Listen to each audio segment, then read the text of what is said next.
Hi. So I believe this webinar is being watched from probably multiple time zones. So I'll start off by saying good morning, good afternoon, and good evening. My name is Aaron Rose. I'm a security architect and also a cybersecurity evangelist with the Office of the CTO here at Checkpoint Software Technologies. So today I bring to you what I think is a unique presentation talking about ransomware, which we're all very familiar with, but also looping in the idea of artificial intelligence. Is it a friend or foe? Now, I know AI is used often as a marketing buzzword, but I want to show you a little bit of behind the scenes of what AI means and how it can both complement our security strategies and our technologies to help prevent ransomware attacks, but also how it could potentially be used against us as well. So let's proceed. So today, what we're going to talk about, we'll do a brief overview or look at ransomware. It's on the rise, and we'll talk about the causes. Why is it all of a sudden such a hot topic?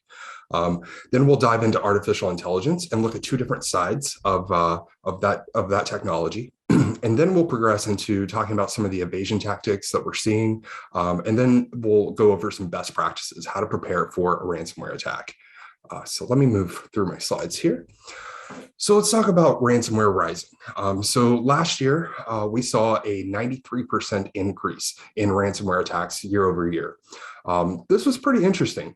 And if we look at some of the hot topics or the events that are in the news, we see the Kaseya attack, the Colonial Pipeline, Accenture, and something unique has been popping up over the past, say, 3 to 4 years.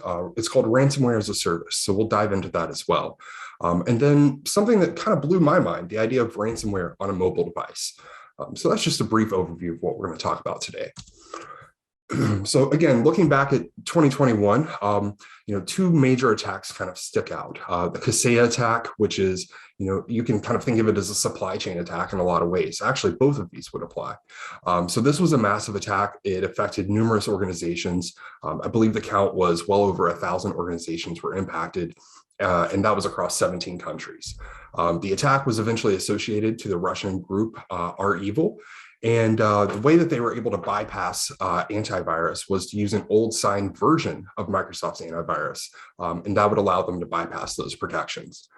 The Colonial Pipeline, something I'm very familiar with here in North Carolina, that attack affected 45% of all fuel consumed on the East Coast. I know it definitely affected me. I actually had trips or planned trips to go back home to Kentucky to visit my family. And I wasn't able to do so because I didn't know if I would be able to get gas along the way. So that was, a major attack that hit the news. Everybody was very aware of it. And what we later learned is that ransomware as a service was used. So this is basically where we see, malactors offering their services to others to actually deploy a ransomware attack. So, everything seems to be as a service these days. So now we have a new acronym, the RAAS, or Ransomware as a Service, RAS. So let's look at the evolution of ransomware, what we've seen over the years. So, way back, if you go back to 2013, I guess we could call this, ransomware. We just basically saw extortion. So that's where a computer or a computer system or network was infiltrated in some way, and the data was used for extortion. Now, you'll see some dollar figures here. So $300. $300 was the average cost, to basically not have your data leaked at that time. Then we started to see it evolving. So between 2017 and 2019, we saw WannaCry and NotPetya, which I'm sure every security professional is very well aware of those variants. And we started to see an evolution, not just, hey, pay this amount and we'll unlock your files, but we actually saw them say, okay, if you want your files back, your data back in the first place, you need to pay us an amount. But on top of that, if you don't pay, we're going to publish this information to, and probably sell it off to other malactors out on the dark web. So you'll notice the dollar figure, drastically increases here up to an average cost of 15 million for each attack. Now, we kind of progress from 2019 into 2020, 2021, and now beyond in 2022, and we see ransomware as a service. So on top of that, another trend pops up called triple extortion.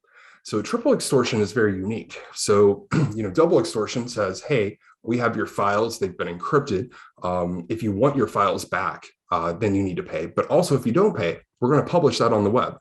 Then they added on and said, okay, now let's reach out to, business partners or customers, employees, and say, we stole data from this person or this entity, and they have to pay us to decrypt it.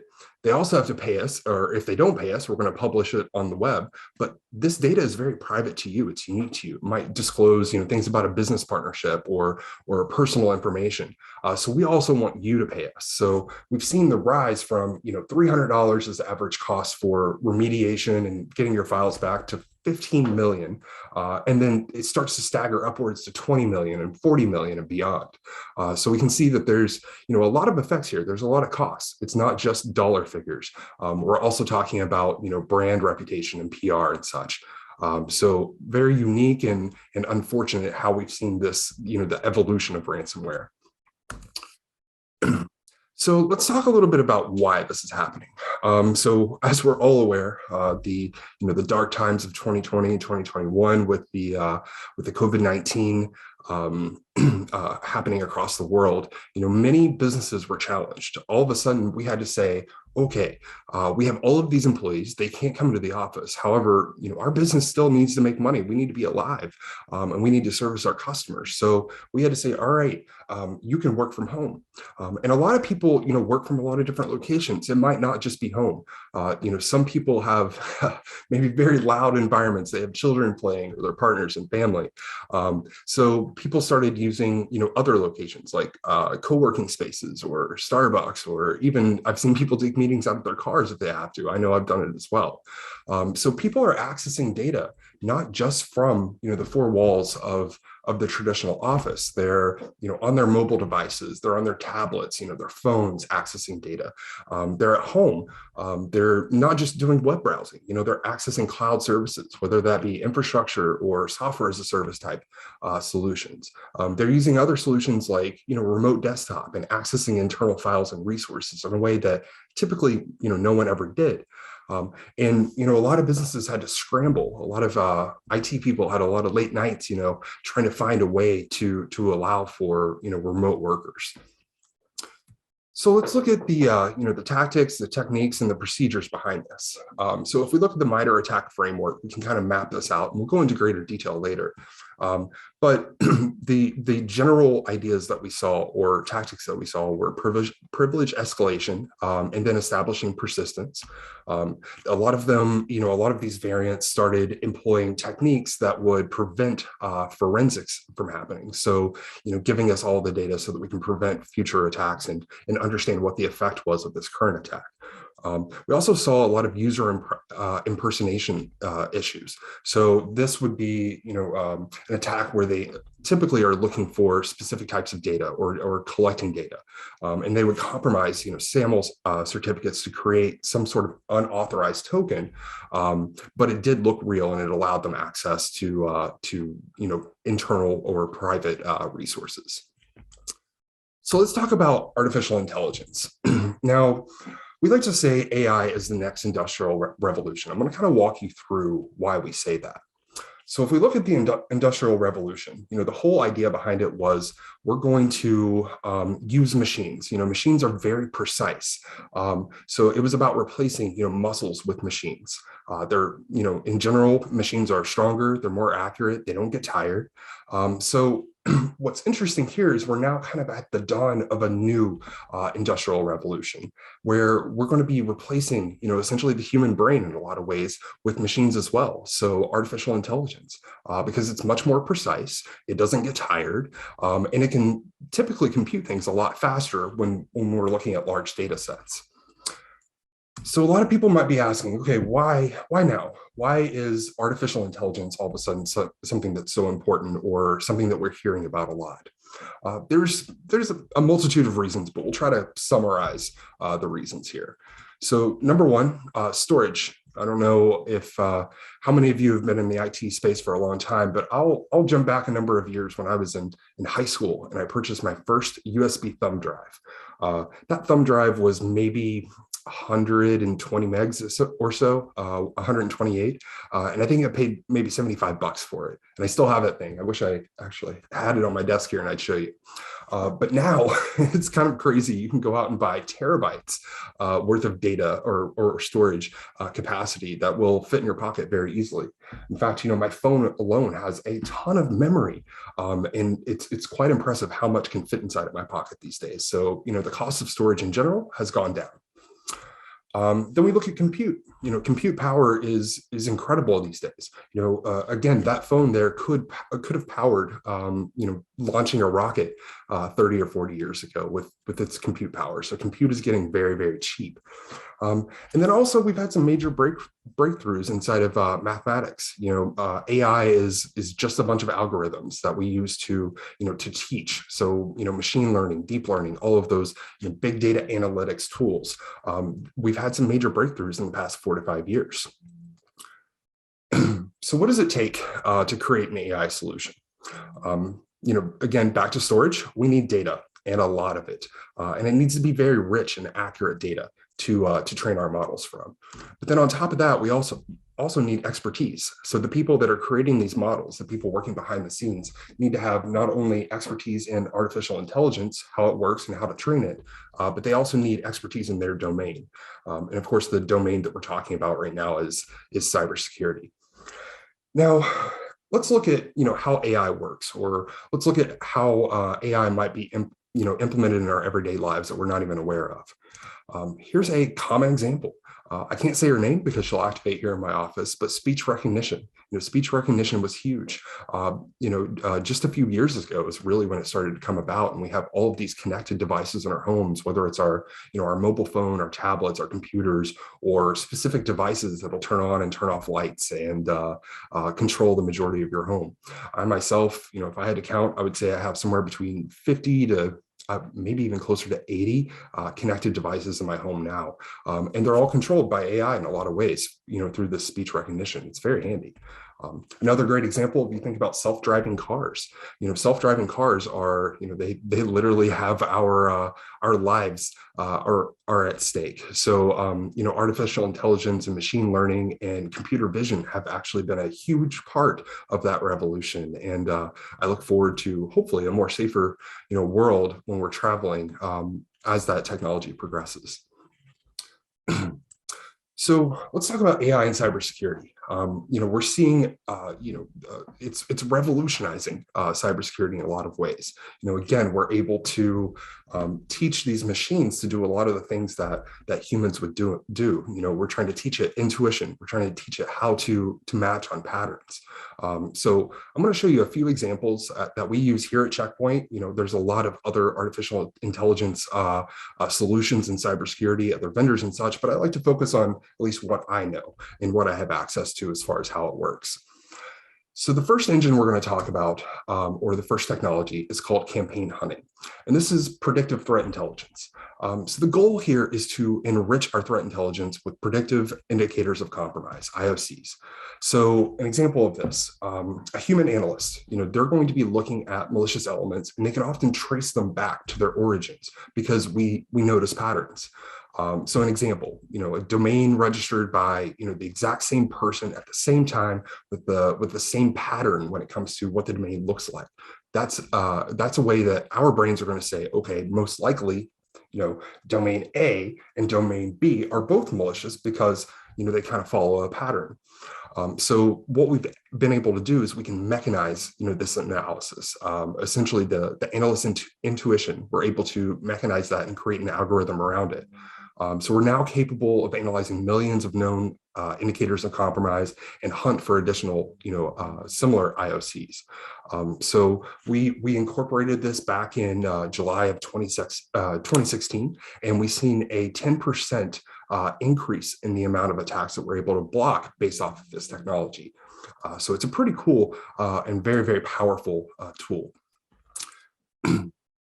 Moving forward, another technology of ours is called Huntress. So Huntress The idea behind it is we're able to uncover malicious executables. This is one of the, by far, one of the toughest problems in cybersecurity. An executable by nature is allowed a lot of access to system resources. And you have to do more. You can't just look at the file name or the hash. You've got to dive in and understand exactly what it's doing. So we use our dynamic analysis platform, just like a sandbox, to let the executable run. Just like a bomb, we're going to see if it explodes and see what it does. So we're going to let it run, and then we're going to collect every parameter that we can possibly get our hands on. So we're able to get hundreds, if not thousands, of parameters about this executable and what it's doing. And the result that we've been able to introduce inside of our threat intelligence is a 13% increase in unique detections, because we're combining all of those indicators of compromise, and we're learning about them over time, and then using that to establish patterns to analyze other files and realize they're similar in nature or they have similar behavior. Now, our newest addition to the AI family is called Cadet. So Cadet, it stands for Context-Aware Detection. So the idea behind this, think about yourself in your everyday life. We have a lot of context around us. We can understand when we're walking, down the street, if something could be dangerous or if an area of town could be more dangerous than others. How do we do that? We look at everything around us. We understand the environment. We look at, some of the people. We understand their behavior and what it appears. Are they potentially could be malicious? Are they acting in a strange way? So we're pulling a lot of context together to make a decision intelligently.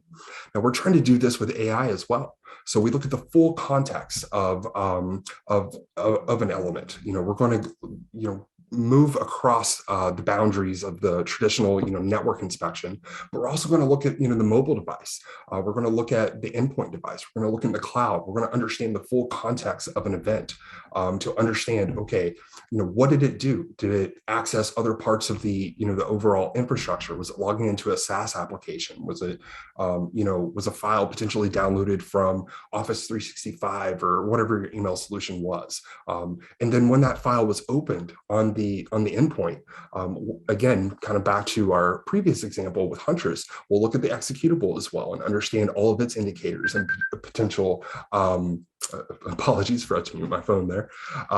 And we'll look at all of the parameters and such across the board to understand what is it doing.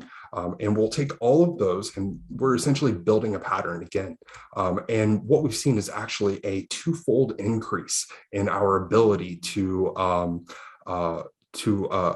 detect, and then we actually saw a tenfold decrease in tenfold decrease in false positives. So overall, improving the the accuracy of our solutions. So it's a very powerful solution. So I know I went through that pretty quick, but what we basically talked about there was, all right, how is AI a friend of cybersecurity? Now, the next slide that I'm going to show you is something unique, and this was just more of a thought experiment, but I wanted to analyze how could AI potentially be harmful in the realm of cybersecurity? How could it help the attackers? So I'm going to show you this solution, and no endorsements or any connection to GitHub whatsoever, but GitHub CoPilot. GitHub CoPilot is one of my favorite tools. Basically what happened here was GitHub realized, okay, we have billions upon billions of lines of code. People post things in public repositories all the time. So what if we take that code and we introduce it to an AI solution?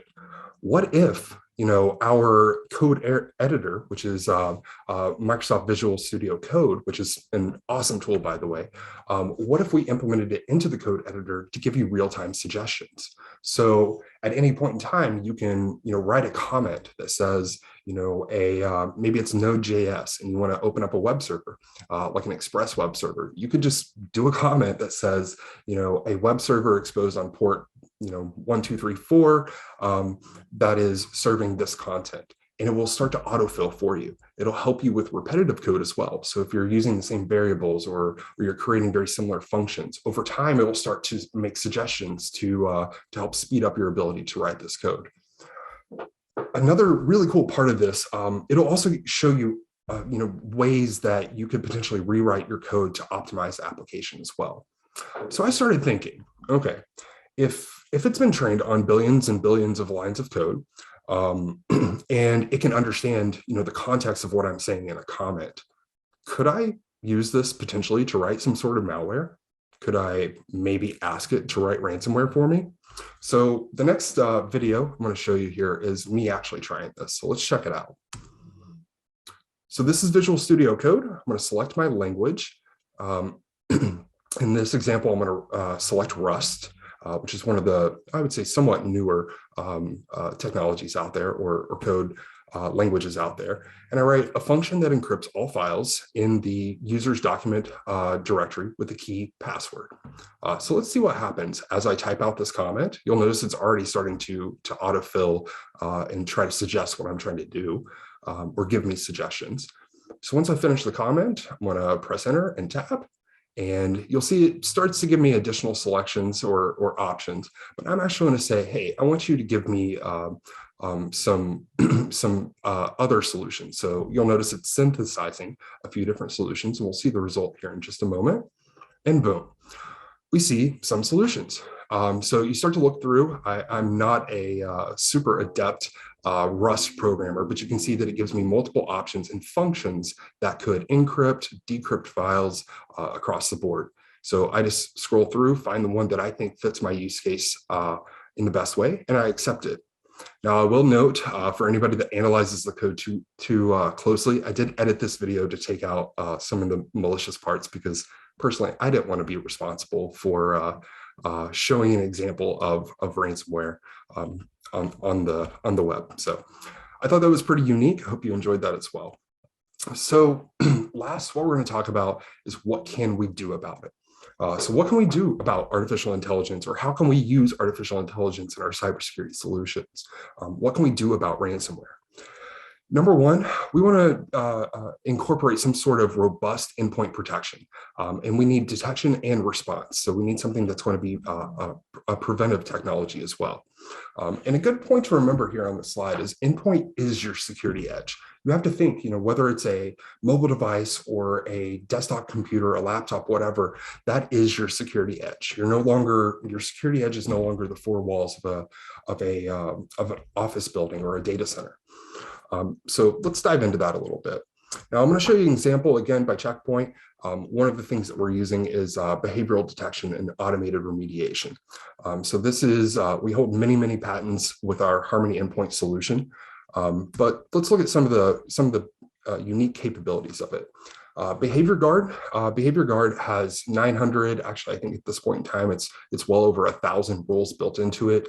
It's a dynamic machine learning model, and it has full offline capabilities. So it doesn't need to be connected to the internet or actively receiving intelligence to work, because again, it's analyzing the behavior of the file. So what does it do? Very similar to a sandboxing solution. In a sandboxing solution, like I talked about earlier, with Cadet and Huntress and such, is we take a file, just like a bomb, and we explode it or see what it does, open it up and analyze that behavior and collect all of the indicators of compromise and see if we notice some sort of similarity to something else. Now, what's really cool about this solution, Behavior Guard is essentially the trigger. It's what realizes, hey, there's an infection or there's a problem. Now, what it does is it actually from there passes that information along, that intelligence along to our anti-ransomware capabilities. It says, hey, I've noticed that this executable that's been launched is rapidly encrypting files, or it's setting up scheduled tasks, or it's modifying the registry. So what anti-ransomware is actually doing in the background is it's making shadow copies in real time. So every file that's being changed, we're making our own. And I don't want to confuse shadow copies with the Microsoft version of shadow copies. This is our own solution. And we actually make those shadow copies inside of an encrypted quarantine, a protected partition, essentially, of the machine. Now that we've realized, again, we've seen ransomware on the machine, we realize this thing is rapidly encrypting files, we can use those shadow copies to do an automatic restore. So from there, we will pop up and tell the user, hey, We've detected ransomware, we're analyzing the infection, we're terminating the process, we're cleaning up the system, and oh, by the way, we're also going to put all of your files back, so no worries. So this is very simply displayed. Essentially, you see a, like a yellow spinning bar that says we're analyzing and remediating, and then you see a big green check mark. So it makes it very easy for your users to realize that there's a problem, allow the automated solution to remediate the problem, and it doesn't require any intervention by administrators. But in the background, you're also going to get a great forensics report that we'll dive into in just a moment. And again, all of this is powered by AI, or artificial intelligence. And I'm not going to read all of these, obviously, but there's well over 60 AI and traditional engines built into our behavioral guard, anti-ransomware, and forensics capabilities. So here's a brief example of what this looks like. You probably saw there for just a moment that it was spinning. It said it's analyzing, so it's collecting all of the information about it. And this machine in this example here is fully offline. So you saw that it was analyzing the infection. It's collecting all of the events, and then it completely clears the entire attack kill chain. So it's going to completely clean and remediate the situation. And then it's going to do an automatic file restoration or rollback of the system. And then in the background for admins, analysts, et cetera, you get to see the forensics report. So moving on, let's talk about complete user protection, what that means in a few different ways. The most important part is thinking about security holistically. You need to protect them not only on the endpoint, the network level, but at the browser as well. You need to prevent, phishing attacks. You need to be able to do content disarm in reconstruction. So maybe you actually want to, sanitize a file. There's a very unique way of doing that we use here at Checkpoint called threat extraction, which is where we fully sanitize a file as it's coming in. So think of downloading, a Microsoft Word document or a PDF. They don't necessarily need active content inside of it. Visual Basic is a very Visual Basic for applications is a very powerful scripting language. However, not all Word documents and Excel documents and such need that to be embedded.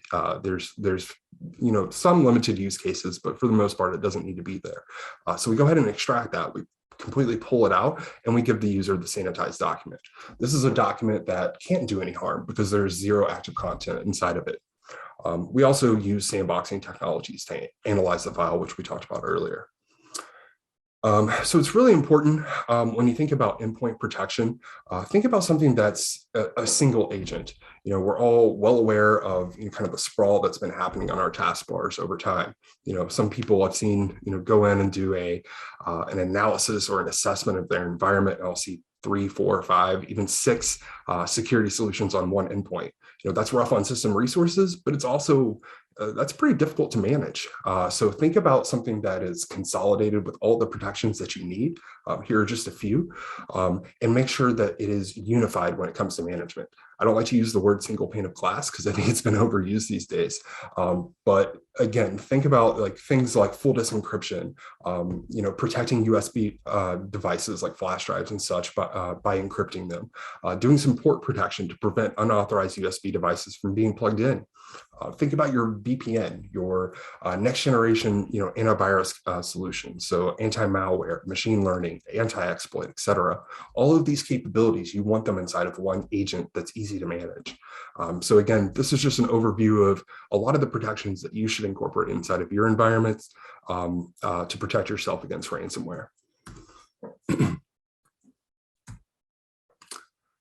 So diving a little bit deeper into the phishing piece, I thought it would be interesting to cover because that's often how ransomware gets deployed in the first place or finds its entry point into an environment. Incorporate something that is able to, automatically prevent a phishing attack. So you'll see here, a user might have clicked on this malicious phishing site. They think it's salesforce.com. They enter their credentials. But actually, in the background, what's happening is our endpoint is using our threat cloud and all of those machine learning and AI capabilities to look for things that might, make it realize or come to a verdict that this has actually been a deceptive site. So in this example, we saw visual similarity and URL similarity between the two pages. from a real site and the site that we were analyzing, and realized that this was not correct. It was potentially, reaching out to the wrong domain, or it was hitting an IP address that was known to be malicious. There's a lot of unique, and you saw all the AI engines earlier, a lot of unique engines that are at play here to analyze this in real time and prevent the user from, potentially making a big mistake. Looking at web browsing as well. So more examples, blocking links, analyzing, web downloads, and preventing anything that could be potentially malicious or is malicious. So we can do real-time sandboxing. And we'll move through these a little bit quicker here. But we can look at malicious email attachments. We can block it based off of that sandboxing analysis. We can look at fileless attacks as well to make sure that we can actually block those and prevent those on the endpoint themselves. A couple other examples you see down below: malicious files on USBs. Those are analyzed as well, just like antivirus has been doing for years. However, we've introduced more than just traditional static analysis. And then, of course, malicious mobile applications. So last, we'll talk about forensics and how you respond to an attack or to a potential attack that was attempted. So looking at a forensics report here, there's going to be a lot of information, so I'm going to walk you through this. So first, we want to look at how to triage an attack. So as the slide points out, should I panic? So we'll look at the attack itself and understand, okay, we see that this was part of the Maze malware family. We see that it is considered a critical severity. However, it's been cleaned. So no, you don't need to panic. We can move on down and look at the attack elements and understand, okay, what happened here? What were the connections or the processes that were involved? So we see that it was a remote login of some sort, and there was a malicious process. Moving further down, we look at the type of attack it was. We see that this had multiple classifications. It was a bot. It had some evasion techniques. There was ransomware included, as well as potentially a Trojan for future use. Moving on, we can see what the business impact was, or what it potentially could have been. So, 92 pieces of data or files that would have been held at ransom. We can also see, in fact, how it got in. So we can see that somebody was logged in via a remote desktop, and then they opened the Chrome executable. So they were browsing on the web and found this file, and that's how it made it down to the actual device itself. And then we can see, kind of last, is it completely cleaned? Have we, solved the issue itself? So we'll see here that, two processes were terminated completely, and a good deal of files were quarantined or deleted that were, impacted or part of the attack itself. So it could have been files that the malware was creating itself. And then you can see last on that third kind of circle there that we have achieved a 100% clean score or restoration. So all of those files have been fully restored for the user. And then you get a nice minor attack framework below to kind of triage further and understand, okay, let's look at some of the indicators that were detected and later on the malware is prevented. But this is the information that our machine learning and behavioral analysis is actually feeding into the engine to indicate, yes, this was in fact a ransomware attack. So lastly, I will leave you with best practices. So overall, kind of the three themes here: you want to reduce your risk. Things like multi-factor authentication, phishing prevention, user awareness, and red team exercises. You also want to limit the impact. Segmentation is key. Operational technology and IT should be completely segmented appropriately. Use logical zones. And then have manual control workarounds, things that are part of your disaster recovery and business continuity plan.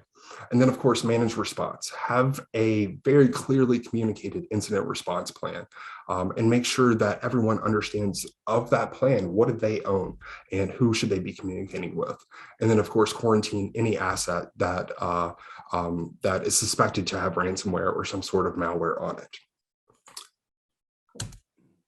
So I want to thank everyone for your time. Please feel free to post any questions that you might have, or if something comes up afterwards, please feel free to reach out to me. I posted my LinkedIn here. I'm happy to connect with anyone and everyone and continue the discussion. Or if you have any questions, I'll address those as well. But I hope everyone has a great day, and thank you for your time.